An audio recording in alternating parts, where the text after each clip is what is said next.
आप सभी लोगों का स्वागत है आपके अपने YouTube channel future online classes में। और जैसे कि आप सभी लोगों को मालूम है कि आज आपका जो है 21 अक्टूबर है और 24 अक्टूबर का जो है आपका दीपावली है और कल आपका जो है 22 अक्टूबर मतलब कि कल आपका शनिवार है।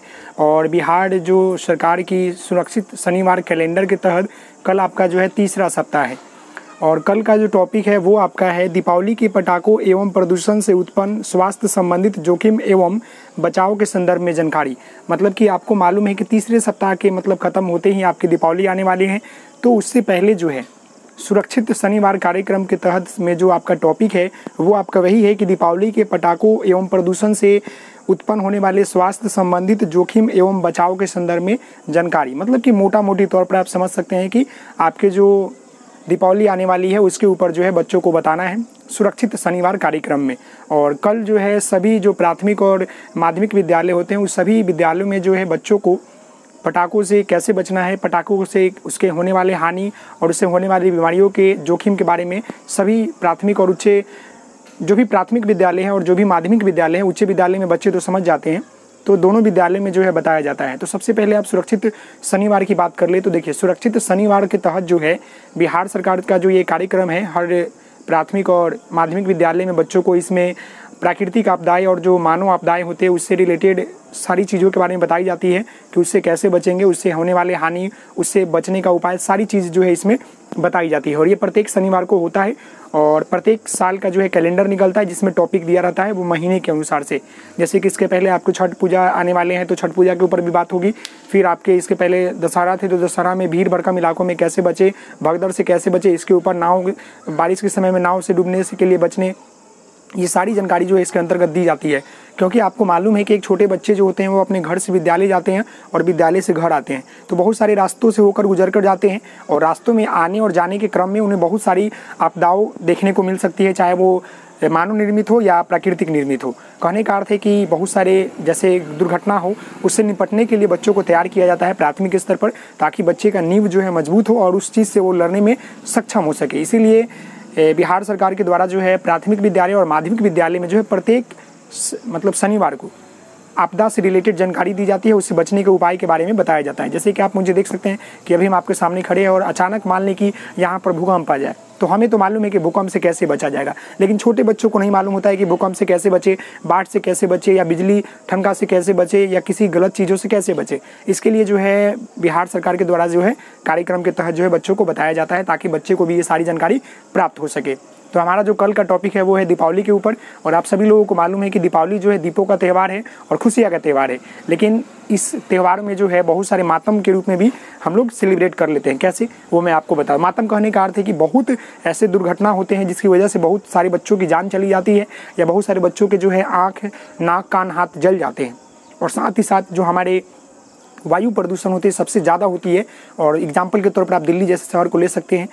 मान लें कि ग्रामीण इलाकों में तो थोड़ा कम होता है क्योंकि यहाँ का शुद्ध वातावरण होता है, लेकिन जो शहरी इलाके होते हैं वहाँ पर पटाखों इतने लोग फोड़ते हैं, इतने लोग जलाते हैं, जिसकी वजह से वहाँ का जो एयर होता है, जो एटमॉस्फेयर होता है वहाँ का, सारे एयर में जो है बारूद का जो मतलब जो गैस होते हैं वो चले जाते हैं, जिसकी वजह से लोगों को 2-3 दिन तक दिक्कत होती है सांस लेने में। और इसके कारण जो होता है काफ़ी लोगों को बीमारी हो जाती है, श्वास नली में दिक्कत होने लगती है, फेफड़ा खराब होता है। सबसे ज़्यादा जो है दीपावली के कारण जो बीमारी होती है वो होती है श्वास नली में दिक्कत होना, सांस लेने में दिक्कत आती है, दम फूलने लगता है और जो फेफड़ा है, लंग्स होता है, उसमें बहुत सारी प्रॉब्लम आपको देखने को मिलती है।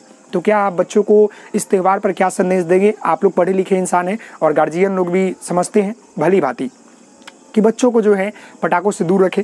अब हम ये नहीं करें कि पूरी तरह से उन्हें जो है पटाखों से दूर रखें। आप उन्हें जो है इको फ्रेंडली पटाखे का प्रयोग कर सकते हैं। जो इको फ्रेंडली पटाखे होते हैं उन्हें वो जला सकते हैं, कम मात्रा में पटाखे जलाएंगे क्योंकि ये दीपों का त्यौहार है। दीप जलाकर, लड्डू बांटकर हम लोग खुशियाँ मनाएंगे।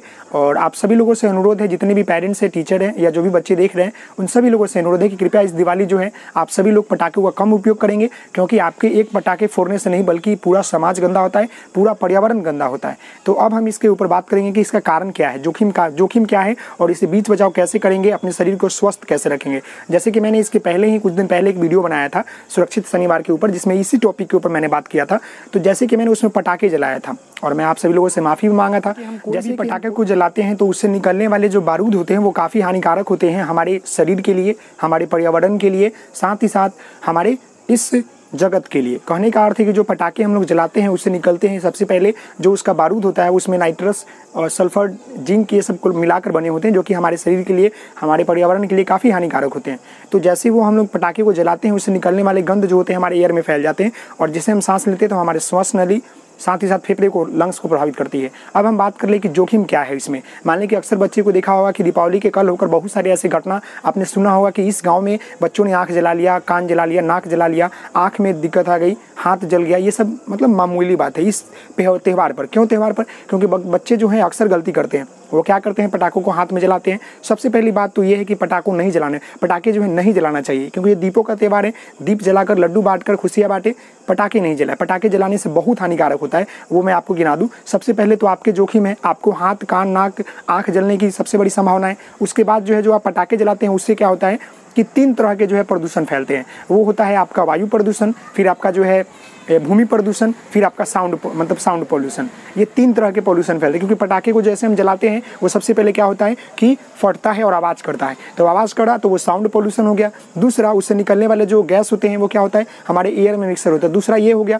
तीसरा बात करें कि जो ये मतलब फटते हैं बम वगैरह, उसके क्या होते हैं कि चिथड़े उड़ जाते हैं और वो आसपास के सभी ज़मीन को जो है ख़राब कर देते हैं। अगर मान लें कि अगर खेत में बारूद को छींट दिया जाए तो वो क्या होता है, खेत जो होता है उपजाऊ नहीं होता है। ठीक उसी प्रकार अगर हम ज़मीन पर ज़्यादा मात्रा में, भारी मात्रा में पटाखों को जलाते हैं तो वो वहाँ की ज़मीन जो होते हैं ना उपजाऊ खत्म हो जाते हैं। और अक्सर गाँव देहातों में देखने को मिलता है लोग जो होते हैं पटाखे को जलाते हैं और फेंक देते हैं, तो इससे क्या होता है कि वहाँ की उर्वरक खत्म हो जाती है। तो ये 3 तरह की जो है परेशानी देखने को मिलती है। तो आप सभी लोगों से अनुरोध है कि इसके ऊपर जो है अपने बच्चों को प्रेरित करेंगे, उसके ऊपर बताएंगे कि पटाखों से दूर रहे, कम पटाखे जलाएं और इको फ्रेंडली पटाखे हो तो उसे जलाकर आप खुशियां मना सकते हैं। और ये दीपों का त्यौहार है, दीप जलाकर, लड्डू बांटकर मनाएं। बच्चों को समझाएं, कोशिश करने का प्रयास करें। और कल जो आपके सरकारी विद्यालय में गतिविधि के माध्यम से बच्चों को बताया जाएगा, चाहे वो पटाखे हो या लड्डू हो या कोई भी चीज़ हो, वो गतिविधि करके जो है बच्चों को बताया जाता है कि इससे दूर कैसे रहें, उससे होने वाले हानिकारक के बारे में बताया जाएगा। मैं भी इस तरह की गतिविधि करके वहाँ पर रियल पटाखे देकर उन्हें जलाने की कोशिश की जाए, उन्हें बताया जाए किस तरह आपको जलाना भी है। अगर मैं भी आप कोई पटाखे जलाते भी हैं तो उनसे बचने के तरीकों को आना चाहिए, ना कि हाथ में फोड़ ले, नाक, कान, आँखें जला सकते हैं। और बहुत सारे हानि है जो कि मैंने आपको बताया। आशा करता हूँ कि मेरी बात आपको समझ में आ गई होगी और अपने बच्चों को, अपने समाज को जागरूक करेंगे। मिलते हैं नेक्स्ट वीडियो में, तब तक के लिए धन्यवाद। Thank you so much. जय हिंद, जय भारत।